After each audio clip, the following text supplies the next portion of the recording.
We've got it bad here in the South, and it feels like there's no end in sight. Hopefully, you've re-upped on your antihistamines because it's going to be a sneezy, itchy, watery-eyed ride. Joining us on what we can expect and how to find relief is Dr. Carolyn Word, board-certified allergist and immunologist at Charleston Allergy and Asthma. Thank you for joining us.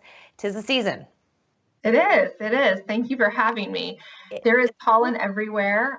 It is a yellow, snow-covered looking scene right now in the Lowcountry. Even my kids talk about it. So we have a lot of patients coming in and just trying to get some relief.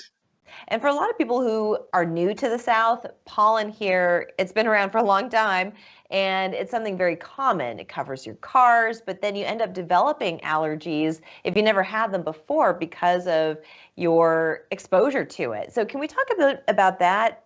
This is kind of something new for me. Yeah, so it is. Allergies are something that people can develop at any point in life. We tend to see a peak in childhood when patients develop allergies, and then often a second peak in adulthood. And when we talk about patients developing new allergies, while that can happen at any time, it certainly can happen after you've moved. So for patients who may have moved here from up north or possibly out west in the past few years, they could be seeing new symptoms this year.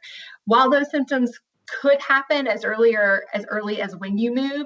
Typically, patients need 2 years of exposure to a new pollen. So if someone has never seen one of our local tree pollens, they moved from somewhere that didn't have all these beautiful oak trees, it could take 2 years of their body seeing that oak pollen to develop an allergy. There are other allergens where patients may have seen them in an area where they lived, but in smaller amounts. And so then they come here and we have much larger amounts and they can have many more symptoms because of that heavier burden of pollen. Or another big one locally is outdoor mold, because we get a lot of wet weather here, and outdoor mold counts here can be higher than some of the drier areas in the country. I want to talk about those symptoms because people are saying that some of the symptoms of these allergies are very similar to COVID. So everyone's got COVID on the brain. So what are some of those symptoms that one could mistake one for the other? Yeah, so it is a confusing time right now. So with allergies, we think a lot about things that involve the respiratory tract because you're breathing the pollen in. And a lot of the symptoms stay up in the head. So nasal congestion and sneezing, a lot of itching. So itchy nose, itchy eyes, and the itching is definitely much more common with allergies than it is with COVID. COVID really shouldn't be driving itching. With allergies, you can have postnasal drainage or a runny nose. The mucus can go either way. And so with postnasal drainage, sometimes that can trigger cough. And then also some patients get a lot of mucus that they swallow. They can have an upset tummy, fatigue, and headache. Those can all go with allergies. COVID really can have a very wide variety of symptoms. I'm sure many people at this point have looked at the full list, but we do think more of a dry cough with COVID, often fever. There can be an acute loss of smell and taste.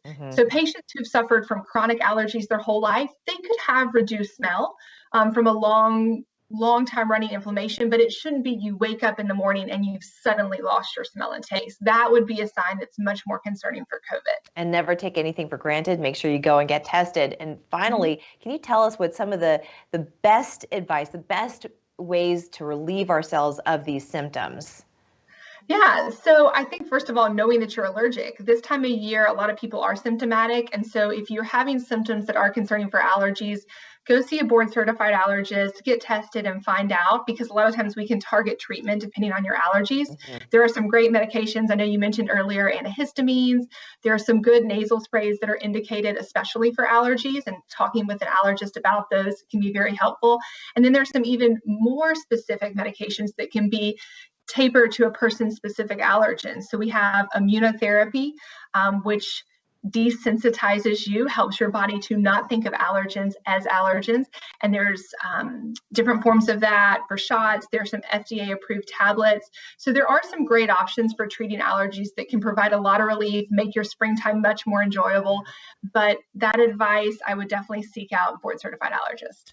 Yes, go see your allergist. It can also manifest on your skin any number of ways. So you never want to play the guessing game, and really to be able to target it, best way to go.